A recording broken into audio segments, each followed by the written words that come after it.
तो ये होता क्या है पहले तो मेरे को बताओ, डिस्क्रिप्शन दो। फिजियोथेरेपिस्ट आर अभी क्या होता है ना, लोग बोलते हैं कि फिजियोथेरेपिस्ट डॉक्टर नहीं है, ये नहीं है, वो नहीं है, बट एक्चुअल में हमें सारी चीजें सेम ही पढ़ाई जाती है। बस द थिंग इज कि we can not prescribe medicine and we can not perform surgeries, okay. ये नहीं कर सकते हैं, otherwise we know everything all.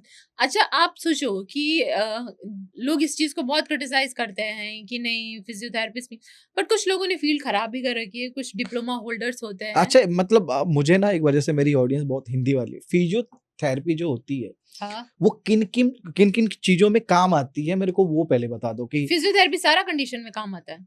मतलब मेंटल हो, इमोशनली, ये सब चीजें में कि नहीं, मेंटल वो दैट इज साइकोलॉजी, हाँ psychological part is different, psychiatry is different different, हाँ एंड फिजियोथेरेपी इज डिफरेंट। हाँ, तो हाँ इसका ये फिजियोथेरेपी में क्या होता है, फिजियोथेरेपी बेसिकली हम रिहैबिलिटेशन प्रोसेस होता है, हम इसमें क्या करते हैं, रिहैब करते हैं, आपकी मसल्स को दोबारा से रिकवर करते हैं। आपका कोई सर्जरी हुआ तो सर, चलो मैं आपको थोड़ा डिटेल में बता देती हूँ, आपने पूछा है मुझसे ये चीज, तो अब जैसे आपने कोई सर्जरी कराया है, ठीक है, अब सर्जरी कराने के बाद आपका हैंड स्टिफ हो गया, ठीक है, आपका लिगामेंट काम नहीं कर रहा है प्रॉपरली, आपका मसल प्रॉपरली काम नहीं कर रहा है।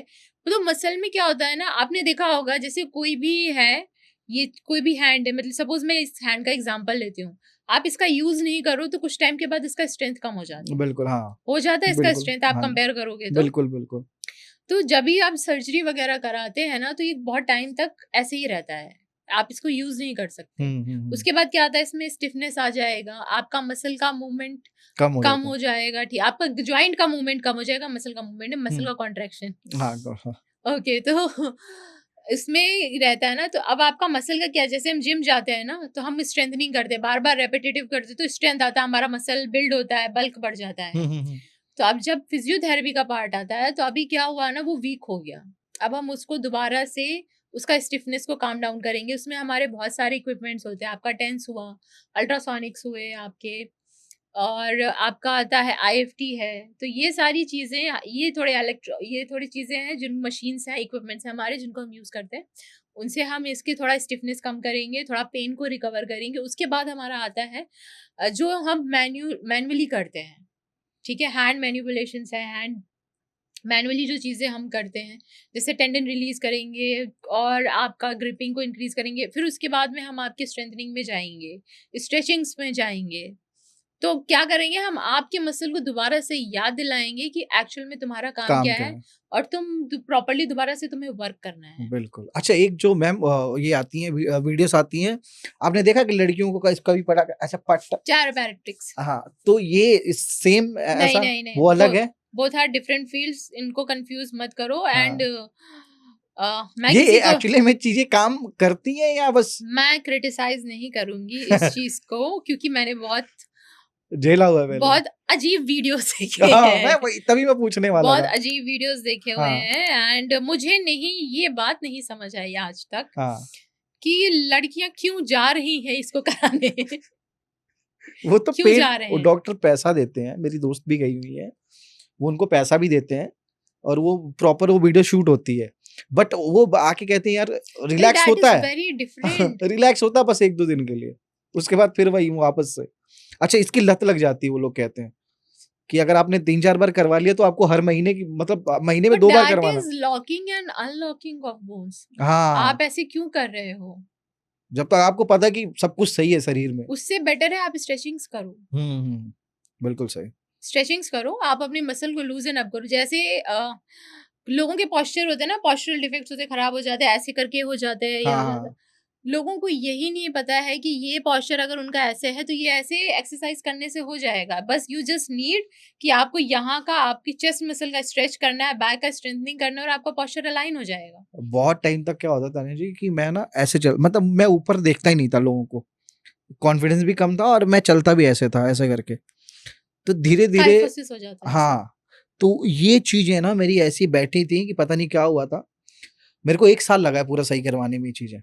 लगता है तब जाके मतलब ऐसा मतलब अगर सीना तान के आपको कोई अच्छा फिजियोथेरेपिस्ट मिला है तो हुँ। ही विल ट्रेन प्रॉपरली, क्योंकि अभी जब ये ऐसे हो गया है ना, तब इसका मतलब है कि यहाँ का मसल, आपका चेस्ट का मसल शॉर्टन हो गया है।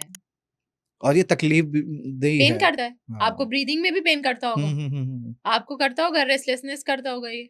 अरे मैं जिम जाता था, वो बोलते थे तू क्या मतलब बुढ़ा आदमी है क्या? मैं कहा नहीं, तो कह रहा अच्छा झुक के कुछ चलता है। अरे जिम का तो बिल्कुल बात मत करो, जिम में लोगों को स्ट्रेंथ करना है। लोग, मैं जिम जाती हूँ ना, मैं I am a gym freak, मुझे 11 साल हो गया है जिम जाते हुए।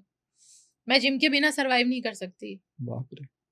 और कंटिन्यूटी में हाँ, मैं जिम के बिना सर्वाइव नहीं कर सकती हूँ। मैं, मेरा क्या है, मैं और 3 महीने मैं करता हूँ, 3 महीने हल्का सा शेप आता है, फिर मैं छोड़ देता हूँ, फिर खाता पीता हूँ। जिम जाती हूँ ना मैं, तो जिम में देखती हूँ कि लोग ना बस स्ट्रेंथनिंग करते रहते हैं और तरह तरह के वो लेते रहते, क्लांस है, स्टेरॉइड्स है, ये लेते रहते हैं।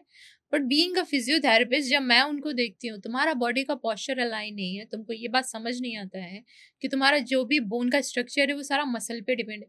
तुम स्ट्रेंथ नहीं करना चाहते हो, तुम अपने बॉडी का पोटेंशियल नहीं देखते हो।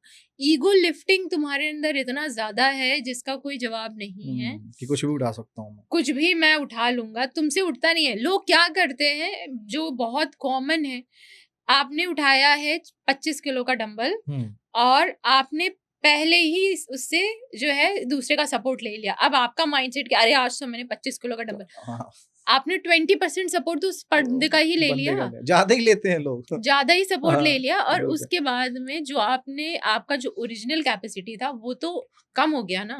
बिल्कुल बिल्कुल आपने क्या रैप करा। बिल्कुल। तो बीइंग अ फिजियोथेरेपिस्ट आपको ये बात समझना बहुत ज़रूरी है। मैं बीइंग अ फिजियोथेरेपिस्ट ये बोलना चाहती हूँ कि आप लोगों को ये बात समझना बहुत ज़रूरी है।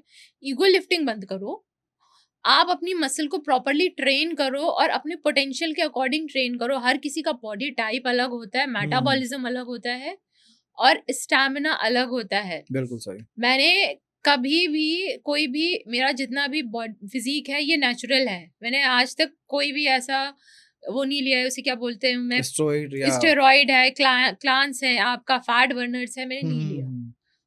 आप डाइट को रखो ना, आप डाइट, हेल्दी डाइट आप लोगे तो आपका बॉडी, आपका मेटाबॉलिज्म अपने आप अच्छा हो जाएगा। और बिल्कुल। आप स्ट्रेंथ में रेप्स नहीं कर रहे हो, आप रेप्स नहीं कर रहे हो, आपसे रेप्स करने को बोल, अभी मैं 50 रेप्स एक बार में कम वेट से करने बोल दूं, आप नहीं कर पाओगे। नहीं होगा, बिल्कुल सही। आप उसको ट्रेन ही नहीं कर रहे हो, आप अपनी बॉडी के साथ खेल रहे हो। आपको ट्रेन करना, प्रॉपर ट्रेन करो ना, फिर स्ट्रेंथ करो एक अच्छे से। स्ट्रेचिंग आप जमाने में नहीं करते हो। जब आप स्ट्रेचिंग कर रहे हो, आपका मसल तो शॉर्टन हुए जा रहा है, एक मसल का लेंथ होता है, आप उसको कम कर दे रहे हो।